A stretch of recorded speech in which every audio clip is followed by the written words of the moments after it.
How important is cultural identity and family acceptance in a family or to your family? That is the question that I'm asking myself. I'm Fox Indigo, and you're listening to Fox on Flix with Friends. And we will be reviewing a Nollywood / Bollywood movie. This is going to be my first international movie that I'll be reviewing with you. And you can find this movie. It's called Namaste Wahala. It is streaming on Netflix right now. And before we get into it, we're going to just take a quick break, and we're going to thank Spellbound for sponsoring this podcast. And guess what? Also, we have a new friend. I'm sure you're familiar with like Tamarsha, with Tiffany, with Mackinson, Stacy, but we have a new one today. So before we get into it, please be sure to share this podcast with anyone who is into Black culture, Black movies, and wants to expand their repertoire. We'll be right back.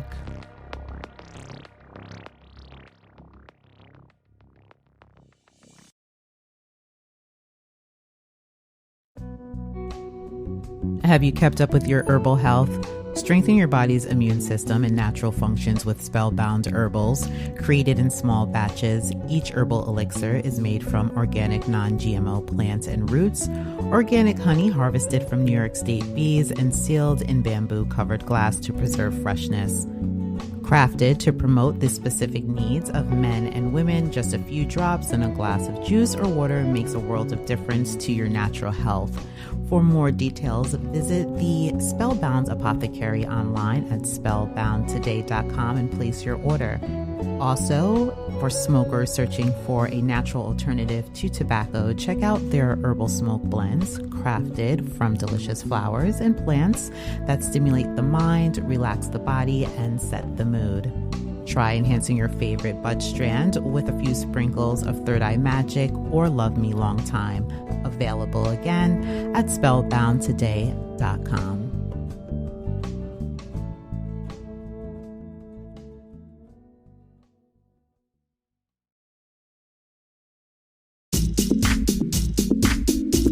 Greetings, friends. You're listening to Fox on Flix. And I am Fox Indigo, your Black movie critic, and I listen and watch television and movies from all across the Black diaspora. Today, we have a new guest, and his name is Duane. Say hello, Duane. What's going on, everybody? How's everyone doing tonight? What's going on? Well, I'm excited to have you, to review this Nollywood Bollywood movie. Yep. Again, the movie is called Namaste Wahala. It is written by Hamisha Daryani Ahuja. Okay, and this is actually her directorial acting debut. So this is her first movie and that she has written and she has starred in. This movie is about an interracial relationship between a Nigerian young lady and an Indian young man who fall in love at first sight, and their prospective families obviously have something against this relationship. Yep. So, Duane, before we get into the episode, tell our friends a little bit more about yourself. So, born and raised in Queens, New York.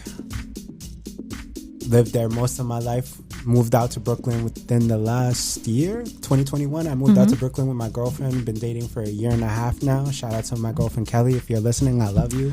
Oh, that's nice. And so, I mean, I actually chose you for this review in particular because this is about an interracial relationship and you yourself are in an interrelationship as well as I am. Yeah.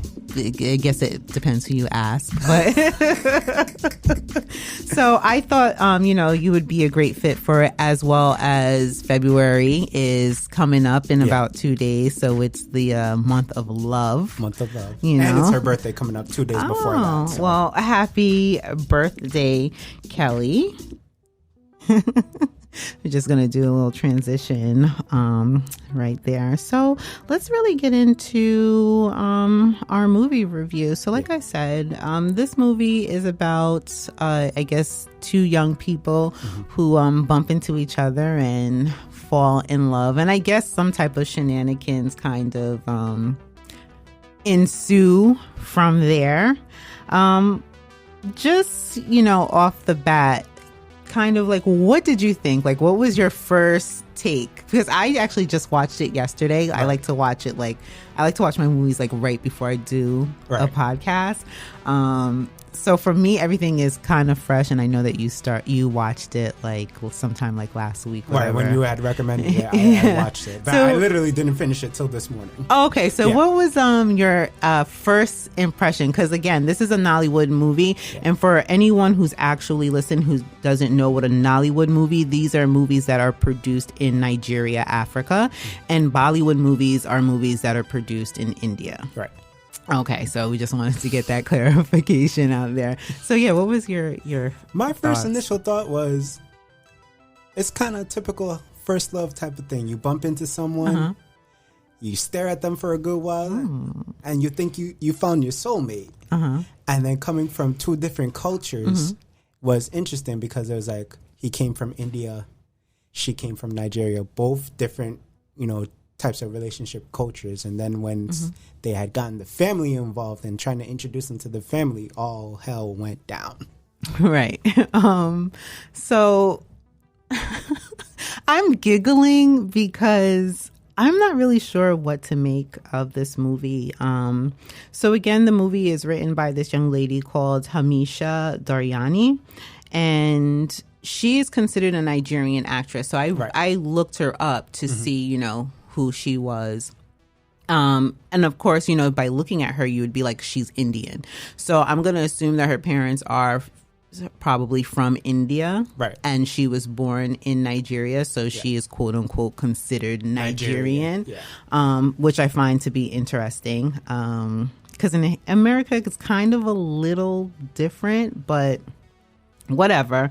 So we have these two main characters, Didi, whose name is Chidima, and then you have Raj. And Chidima is an only child, daughter of a lawyer, a very successful lawyer. And she does, I guess, like pro bono work for an organization that supports abused women. Right. And what the hell does Raj do? I'm thinking about that. What does he do? From what I could tell, he was like a businessman, some type of business. I'm just realizing that right now. They never really talked about what he did, but I think he was just some type of businessman. I just realized that. Raj is unemployed. Raj was unemployed, but Raj was living that good life. He was, right, exactly. So they bump into each other, and right away they're kind of just like, I guess they're in love. Like he's searching for her, he's looking for her. He's like, I'm gonna marry her, and she tells her best friend. And I don't want to give too much away of the movie. So what I'm going to say about this movie was that there were some interesting plot choices that I thought were happening, and I did enjoy some of the characters and some of the movie. And then there were points in the movie where I was kind of like, I didn't know if this is the best that Nigeria can offer, because again, I'm not familiar with their cinematics, their storylines. I've seen other African movies, and I'm gonna say I've seen at least 2 or 3 that I would say are of a higher caliber, but then I've seen many African movies that are less quality than this, but the stories are still good. So I don't want to even say like, oh, the stories are horrible. No, the story was good. Like it was good. It kept your attention. It was like interesting. You're like, oh, okay, I can. Yeah, there were points when I laughed. And I was just like, okay, this is amusing. And then there were points where it was kind of like, this is just too drawn out or it's too dramatic. Right. So there's a few things that kind of like stood out to me. So I don't know if maybe you caught these things. So the way that they kind of portrayed like the reaction of the parents to like this interracial love. I don't know. I kind of thought it was a little strange, but I also thought it was very old, narrow way of looking. So again, I don't know if that's more of a cultural thing, and being that I'm more westernized, and we're more used to interracial relationships, and being that we are both in New York City, which is even different from the rest of the country. So we're really used to like cultures mingling and interracial relationships and children, with multiple backgrounds. So I thought, some of the things that they were like focusing on were just kind of like very kind of like narrow, and they weren't like really saying what it was. Like with the father saw that the boyfriend was Indian, it was like, oh, he's Indian. Yeah. How is he going to, what was he was talking about, like his legacy. Yeah. He was like, his main thing was he wanted a son-in-law to have the legacy, so that when he passes on, the son-in-law would take over the legacy. Right. But my whole thing is like, if your daughter is happy, what difference does it make? What does it make? What does it make? Like, if your daughter is happy, it's your child's happiness that means the most. Or does it?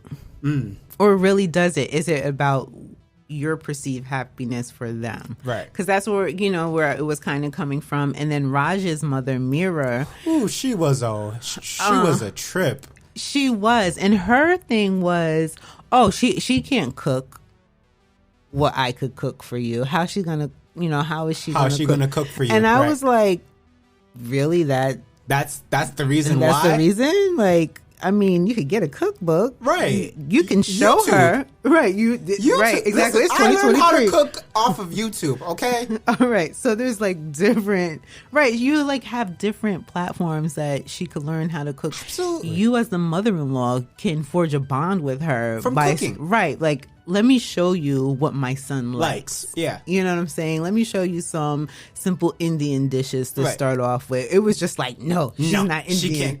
Yeah, she can't cook. It wasn't even that she wasn't Indian, because she didn't even say that. It was because she couldn't cook. Right. But we knew it was because she wasn't Indian. She wasn't Indian. Yeah. Right. What threw me off was kind of in the middle of the scene where he was leaving for the day. He was going to handle some business. And she was trying to go with him.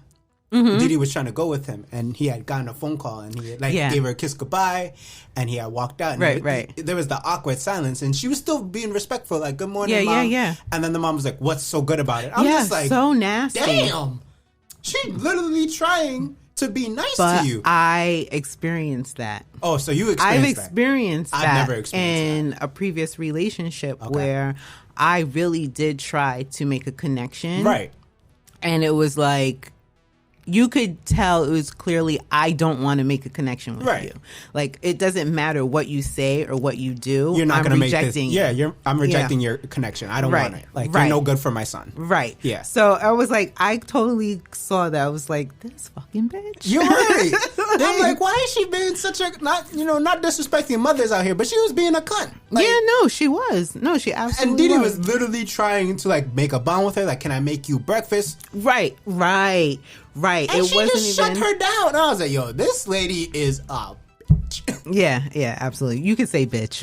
You were allowed to curse. Oh, yeah, she was a fucking bitch. I'm sorry. She was a bitch. Yeah. But that was it. She was I actually at first didn't really care for her acting, but by the end of the movie, she's also the one who helped Didi's father see the value. But after Raj's cousin helped her see. Right. Which is a totally another part. So this is what I mean when I say, like, some of the script was weak. There were, like, weak plot twists and plot lines. Right. Like, yeah, for instance, like that, it was like certain things were so convenient. It was like, oh, Raj is the cousin of her coworker that she like works closely with. Right. And then I'm like, well, if there's all this like tension and stuff, well, being that you're the coworker, you work with this woman daily. Right. And this is your cousin. I'm pretty sure that you're aware of who your aunt is. Right. I'm pretty sure you're aware of what your cousin's going through because it's your cousin. Right. And because this is your coworker that you work with every day. And you see that they have a connection. You could have warned her and like just gave her some like, hey, this is how his mom is going to be like. Right. Just to let you know. Like, this is how it's. Right. And it wasn't until later on in the movie she's like, Auntie, she's a good person. I was like, nah, bitch, you too late, sis. Like, where the fuck was you in the beginning? Right, exactly. Like when Shorty was crying. Right, exactly. I was like, what? When her mom was pretty much calling her a slut and shit like that. Right, I was like, what? Like, where was you then? Where were you, friend? Right. What kind of friend is that? Yeah. That shit got me tight. I was like, nah, this shit is some weak shit right here. Yeah, I was like, this is very, very strange. Also, what I found to be kind of like weak plot twists, or like B-line C storylines, was also the co-worker who had the secret admirer. It was like so fucking random. That was random. That shit was so random. And then when you see who it is, that's even more random. It was just like, this has nothing to do with the story whatsoever. And what got me tight about the secret admirer, like, he was the CEO of the hotel where her client had gotten assaulted. I'm so happy you brought that up because that was the main thing. When that happened, I said, wait. I had to replay that back and was like, yo, wait, what? I was like, that doesn't even make any fucking sense. I'm like, so you didn't even have to go through all this elaborate, like this elaborate cause to like get these tapes. Right. When why did your like, it was just weird to me. Your cousin is a part of the firm, right? Who is representing the chick that got assaulted in the hotel that your boyfriend is obviously like really close friends. It was just weird to me. It threw me off. Yeah, I was like, well, why would you not know that your cousin is close friends with the owner of the hotel of the client who got beat up in this hotel? Like, right. I'm not understanding. What got me tight was the hotel manager wanted nothing to do with it until he saw Raj and then realized Raj's cousin was the girl he had a crush on. Right. But that's what I'm saying. That too. I'm so happy. So those are two things. Those are two fucking things that just did not make sense. Once he realized, oh, you with Raj? Oh, the girl I got a crush on is your cousin? Oh yeah, I'm gonna help you. But then why did the cousin not know that Raj was friends with this guy? And hey, we need the tape for this hotel. That threw me off too. How'd you not know that? Because apparently Roger knew everyone. Right, because he says to his cousin, hold on, I have to go speak to somebody. Right, because he saw Didi. Right. No, he wanted to go speak to the owner. Oh, he wanted to speak. And then he bumped into Didi. Okay, got you. And so I was like, wait a second. So you're there with your cousin. Right. And Didi's there separately to get the tapes, but you're there with your cousin at the same hotel that you need the tapes from. It threw me off. I was like, what's happening? It threw me off. And homie didn't want nothing to do with it until Raj had gotten involved. And then, it's like power. Whatever, just push the plot line along, whatever. And can we also talk about Didi's, well, to me, this stood out to me. Mm-hmm. Her facial expressions. To me, I don't know. It's like she looked like she was in pain and she was hurt, and like it was just the same expression, like every minute. Sad. It was like, I'm sad, I'm angry. It was just the same face, right? And I was just like, where's the acting? Where's this going? Yeah, I was kind of just like, I need more expression from you. Right. Not the same old expression every 5 minutes. Right. And I was just like, I don't know. Well, before we move on, let's just take a little quick break. I need to thank Anchor for sponsoring this podcast. Also, friends listening, don't forget to share this episode with a friend who is looking to expand their repertoire in movies. Again, we are reviewing Namaste Wahala, which is a Nollywood Bollywood crossover, which I want to get into that too. I was a little disappointed with that whole. because I love Bollywood movies. Right. But before we get into that, so let's just take a break and we'll be right back. Thank you, Anchor, for sponsoring this podcast. So we're back again reviewing Namaste Wahala, and we have a friend with us, Duane. Hello, everyone. And we were really just discussing like the weak plot lines, certain things that just didn't make any sense to us. The main actress's facial expression. Her name is Ini. See, I don't want to like butcher people's names, right. Okay? So, any Africans listening, please do not send me like comments and voicemails. I'm Western, so I don't see these names every day. I don't say these. So, if you're going to correct me, just tell me the proper way to say the name. Please. So, Ini Dima-Okojie. That's her name. I think that's how you say right? it. Yeah. I mean, I'm saying it as slow as possible. Right. But someone's definitely going to correct you. Like, no, that's not how you say it. That's how you say it. Right. I'm sorry. Right. So we were just talking about that. Also kind of like the wig choices for me as a woman. I'm not into wearing wigs. Like I've purchased like one or two. When I was actually in high school, I used to wear a lot of colorful wigs. Right. And then after that, I never wore wigs. After that, I had just natural hair. Natural hair is the way to go. Recently, I tried, like, don't get me wrong, when I see certain women wearing wigs, like I have a very close friend who wears a wig all the time. It looks great on her. Right. Like, it looks so fucking natural. I mean, obviously, you don't have fucking hair down to your ass crack, and I know that's not yours, but it looks good. So it makes me feel like, oh, I want to get a wig. And then I, like, get one, I put one on, I'm like, I look fucking crazy. I feel like I look like the actresses in this movie. Like, her wig was killing. The wigs, period. Wigs. Were plural. They were killing me. Yeah, they weren't it. They were not it. You guys, you have to work better with who you have, like your stylist. Y'all gonna have to bring it up a notch because those this wig movie choices on Netflix, so they had money to get some good stylists. Yeah. I was just like, cringe moment. Also, there was a lot of like product placement that also stood out to me. So when you say like obviously it was on Netflix, they had money because Coca-Cola was all in that fucking movie to the point where my boyfriend was like, do they just drink Coke there? And I was like, because that's literally all you saw. All you saw was Coca-Cola. Here and there, you saw them taking shots and whatever. Like, all right. But majority of the movie, all you saw them drinking was Coca-Cola. I was like, okay, I guess Coke sponsored this movie. Coke is sponsoring the movie. All right, cool. All right, Nigeria. So please, someone let me know, is that like a popular drink in Nigeria, Coca-Cola, or was Coca-Cola really just sponsoring this movie? Like, I just need to know.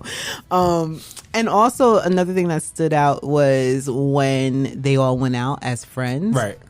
And there was like this one scene, like you said, where they were drinking. Right. And I think like this guy came. Yeah, I know who you're talking about. Okay. I think he was like a celebrity. Was he like a celebrity?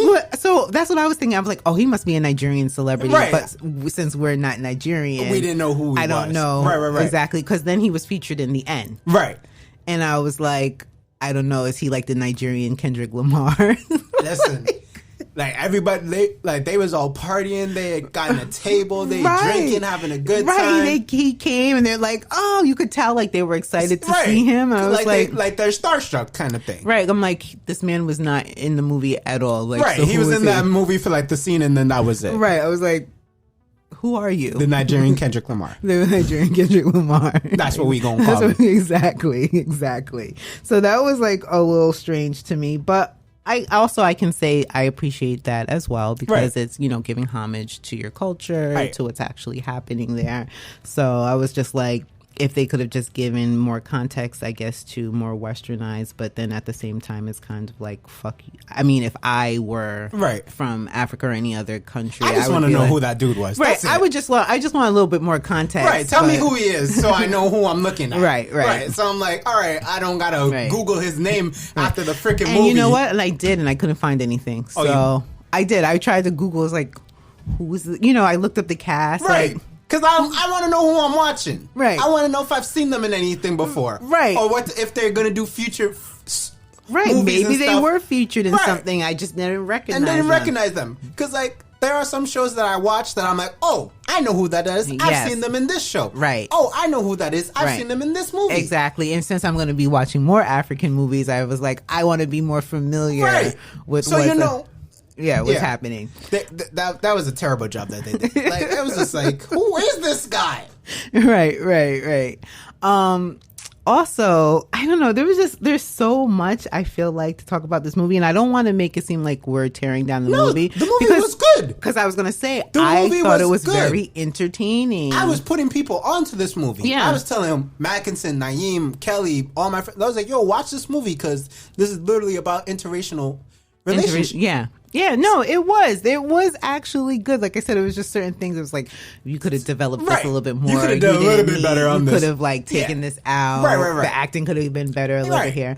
And then speaking of the acting, to me, the main actress, I didn't care for her acting. I really didn't. I was just This is the one who played Dee Dee. Yeah. I was kind of like, pretty face. She had me. She had, pretty face. Yeah, I was like, pretty face. But the two... To me, the main chick that stood out to me was her best friend, Angie, played by Anee Icha.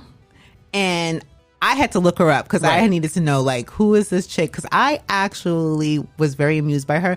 I think that they could have given her maybe better dialogue, but the dialogue that they gave her, I think that she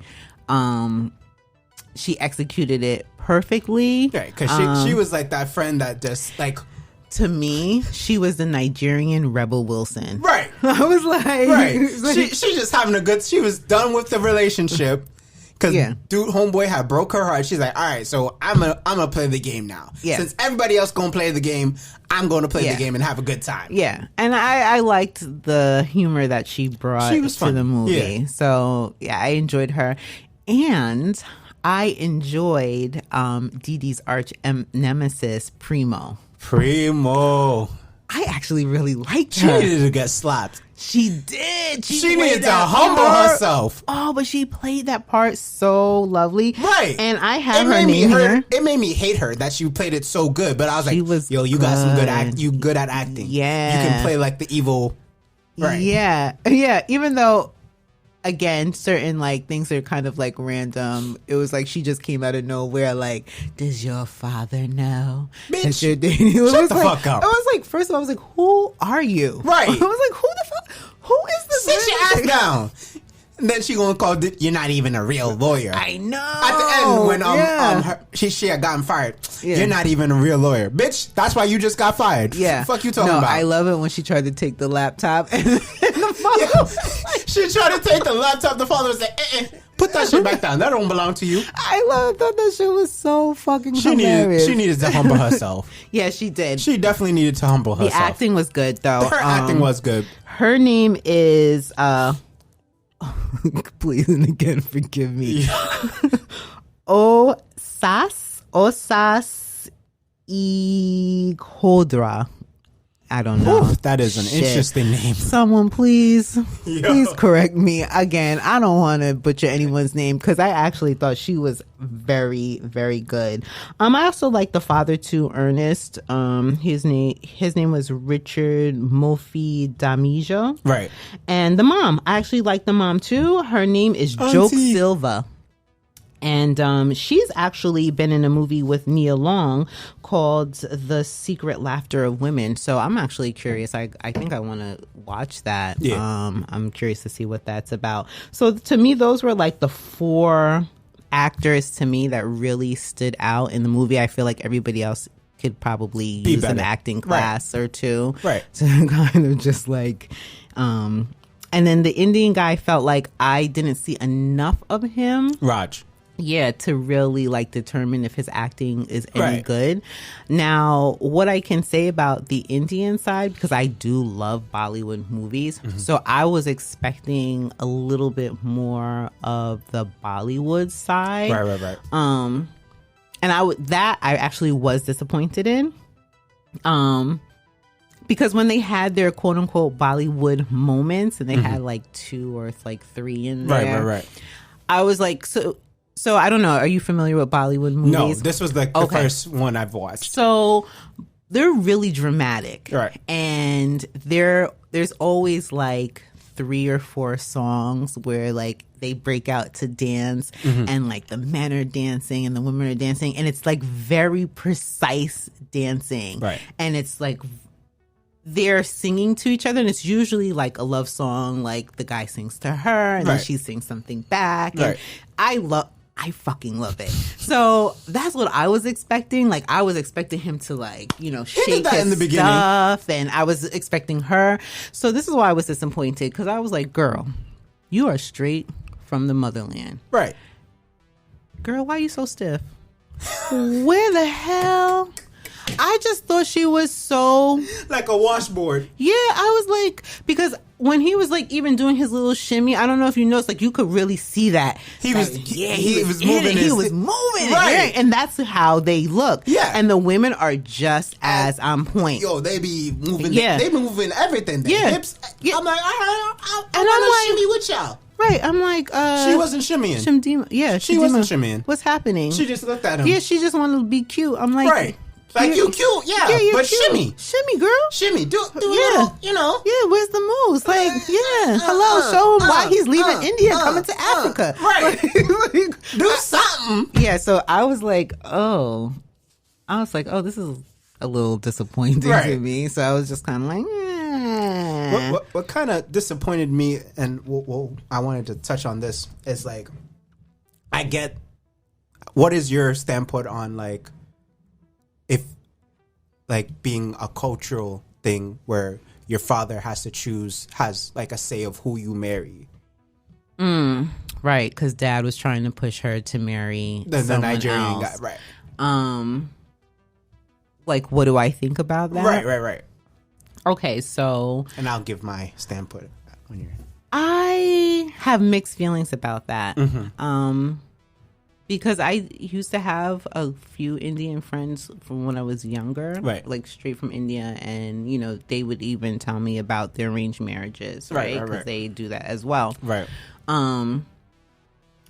There's part of me that actually respects that. And honors that. The fact that your parents choose someone and you honor your parents by respecting their choice and their decision, and there's like a commitment to them, and then there's like a real commitment to the other person. Because I've watched things where couples have been together for a long time. Indian couples have been together for a long time. Like, have you ever watched the show Family Karma on Bravo? I've heard of it. I've never watched it. I've watched a few episodes, and it's pretty interesting to see like an Indian reality show, Americanized, whatever. But some of the parents, actually I think all of them are from India, and I believe all of them were arranged marriages. And a few of them talk about, you know, marrying someone that they did not know, but how over time they learned one another, and that they do love each other. So they grew into their love. So there's a part of me that's like really respects and admires that. Right. Because if I'm marrying you, it's like a commitment. Like, as years go by, we learn about each other more and more. Appreciation. And appreciate you more and more. But then it's like, kind of like you, like, with me, it's like, I love Kelly. I know I'm going to marry this girl. But if her father had a say into it, like, no, you can't marry him because he's black. Who the frick are you to tell me who I can and can't marry just because of the color of my skin? Well, are you saying that for yourself? I'm saying that for myself. I was going to say, because then how do you think Kelly would respond to that? Do you think that's something? Because, again, you know, with our main character, Dee, her father wanted her to marry, was pushing her to marry somebody else. And she kind of was just like, that's not really happening. I'm just gonna do what I want to do. Right. You know, but I wonder if there was that pressure, like that real pressure, you are going to marry. Nah, You know? Yeah. Like how does that play out? So for me, like when I haven't met Kelly's parents. I've spoken to them over the phone. Okay. Because they're in Florida. Okay. So I've spoken to them over the phone. They know who I am. They've heard of me. They know like that I'm serious about their daughter. Are they going to be at the wedding? I think so. Okay. Yeah, All absolutely. Right. If Kelly, your parents better show up. I think so. But it's like her mom is Puerto Rican, her dad's French Canadian. Okay, so I mean, right then and there, hello, Right. guys, Right. Yeah, they better not have nothing to say. I don't think they do, because from like her mom, because I've spoken to her mom many times. Her dad, how you doing? I'm good. Keep it pushing. Her mom, sweetie, how you doing? You good? You're okay? When I had my car accident, you good? I hope you're telling the lawyers, don't settle for nothing. And she's giving me advice and tips because she went through the same thing when she was in an accident. So we kind of bonded over that. Right. So then it's like, okay, so I kind of get where she's coming from, so I'm kind of understanding her standpoint. But then it's like, when Kelly tells me about her background with her parents, it's like, whoa, that's not the vibe I'm getting. Okay. From your mom. Well, relationships change, people mature. Right. So I'm like, okay, well, as time goes by, I think your mom will be more understanding to the situation. I think your mom, because Kelly does whatever the frick she wants. But there's no objection to your relationship, No. and it because you guys are just culturally different. Right. It's just, it is what it is. It is what it is. Yeah, and I would say, for the most part, my relationship the same way. It's kind of like Kelly's parents are kind of like my boyfriend's parents. Like, you two are both from different cultures. Yep. So you better not be like, racially biased. Right. Even though, if I'm going to be honest, I do feel that there was for a few years, but it could just be my perception. Right. Also because of the previous relationship that I had, and I was Before. telling you about that experience with my quote unquote mother-in-law. Right. So I may have had a jaded eyes where I was kind of like, your family, your mom, your dad, blah, blah, blah. Oh, my mom loves Kelly. So, but now I feel differently. Right. I do feel differently. You feel welcomed. You feel appreciated. For the most part. Right, For the most part, I'm kind of like, because again, I'm still trying to figure out myself, like, is it me or was it me or the things that I've experienced with them, are they real, or did I just look into them more than what they were? Right. But I'm learning to just leave things where they are and just move forward. And kind of going with the flow kind of thing. And I want to, so bringing it back to Namaste Wahala. Yeah. I would say by the end of the movie, everybody was good. Everybody was came good. Together. Everyone. Yes. We dancing. We having a good. Yes, we are at the wedding. Spoiler alert: they get married. I don't want to spoil it for the rest of them, but did you see the end scene between Raj's mom and Didi's dad? That is my favorite part of the movie. That is so funny because I was telling to Marsha. I did too.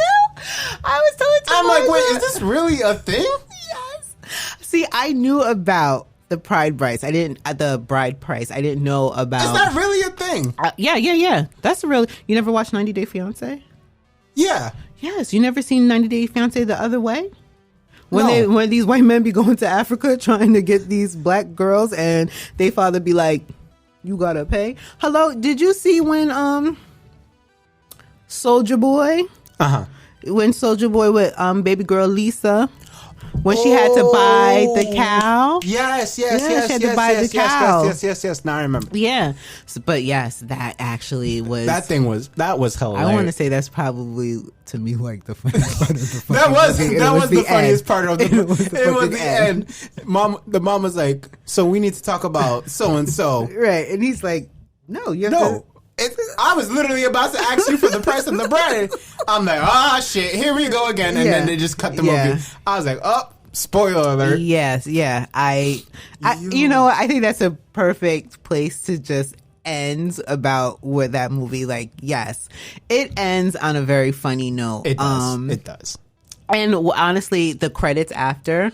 So that's when I discovered, I'm like, oh, the co-worker is the writer and the director. And I was like, oh, she wrote herself in this movie. She wrote herself so she could be there, I guess, whatever. And I want to say I actually enjoyed watching the behind the scenes footage. I think a little bit more than the actual movie. Cause I don't know, it felt I guess more authentic and natural. Just seeing them on set, how they interacted with one another, just watching her kind of set up the scenes and directing the actors.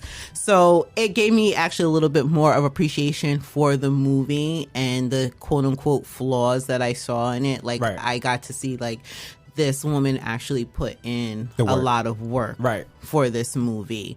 And so I'm going to recommend this movie for Valentine's Day, you know, for the month of love. If you're looking for something that's different, very different, funny, you know, a little funny. Again, you're going to have to look past the fact that this is not a Hollywood movie. Right. But they did put quality into it. Like they did put work into the film.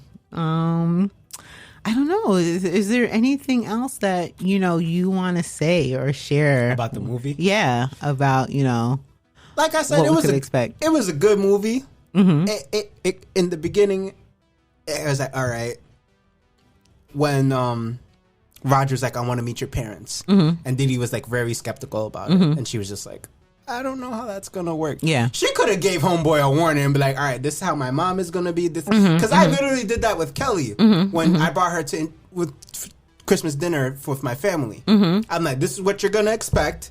Like, just to warn you, my family is freaking crazy. Right. This is how, and everyone got along. Everyone was good. I'm like, all right, I can bring you around dinner more and more. All right. Because it was weird for me because it was like, this was the first girlfriend I'm bringing home to family dinner. Mind you, she is a Spanish girl. So, and my family is Jamaican. Right. And not to say they're judgmental, but they can, they voice their opinions. So it was just that kind of like, oh my God, like, I want everything to be I don't want, you know, I want Kelly to be as comfortable as she can be. That's very nice of you. I want her to be as comfortable as she can be. I don't think my boyfriend did that for me, really. I know they're gonna ask some questions that are gonna make her uncomfortable. And I told her I apologize in advance if they ask you anything that makes you uncomfortable. Yeah, you set her up. I set her up, so she was good. And they enjoyed it, and they always ask about her now. So like, oh my gosh, how's Kelly? Yeah, Kelly's good. How's Kelly? Everyone's good. I'm like, yeah. Everyone's good. She's good. Yeah. Good. I'm glad that you didn't have the Namaste Wahala experience. I didn't have that experience. My mom loves Kelly. And just a friend, so you know, Namaste Wahala, I don't know if I mentioned it before, it means hello trouble. No, you didn't. Hello trouble. Hello trouble. Oh, it was. So. It caused some trouble. It did cause some trouble. It caused some trouble. And then at the end, it was just like, all right. Watch. They both could have warned each other about their family. Yeah, absolutely. That's all I gotta say. Yeah, absolutely. I definitely agree with you. So, I want to say we're at the end of this episode. So again, we just reviewed Namaste Wahala. It is streaming on Netflix. It is a Nollywood movie, which means that it's produced in Nigeria. It was written and directed by Hamisha Daryani Ahuja. And if you look her up, she looks Indian, but she is classified as a Nigerian. So, I don't want anyone, you know, hitting me up telling me she's not Nigerian, she's Indian. And actually, since we are speaking about Indian, I want to say hello to India because you guys are one of my listeners. So hello. So India, I just want to know, are there any movies that are geared more towards the darker complected Indians? Because just in case some of you friends out there don't know, that there are a handful of dark pretty much Black Indians. Right.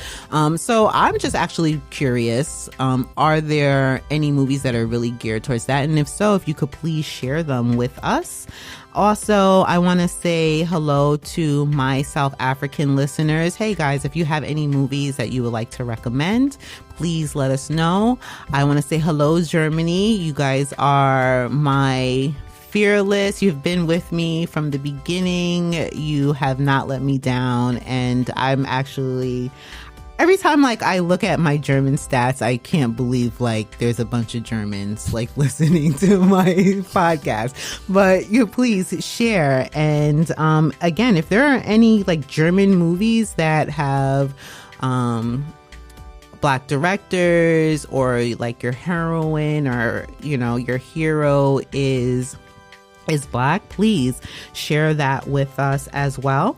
If you haven't caught any of my past episodes, actually, I just posted a podcast for Posse. So, I do nostalgic movies with Tamarsha. We go back and we watch like old 90s foundational Black American movies. So we've done Crooklyn, we've done Soul Food, and we just did Posse, written by Mario Van Peebles. So that's actually a really fun movie to watch, and it was a really fun podcast to record. And also I just posted an episode with two friends, with Tamarsha and Stacy. We watched a thriller called Nanny. It's an American movie. It's streaming on Amazon, but it was written by Miss Jusu. I can't remember her first name, but I know her last name is Jusu, Jusu.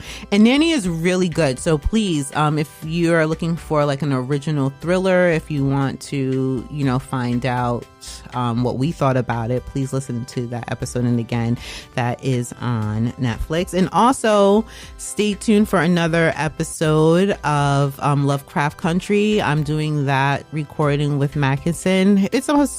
We're supposed to be doing it every week, but we're just having a little bit of issues, like scheduling issues.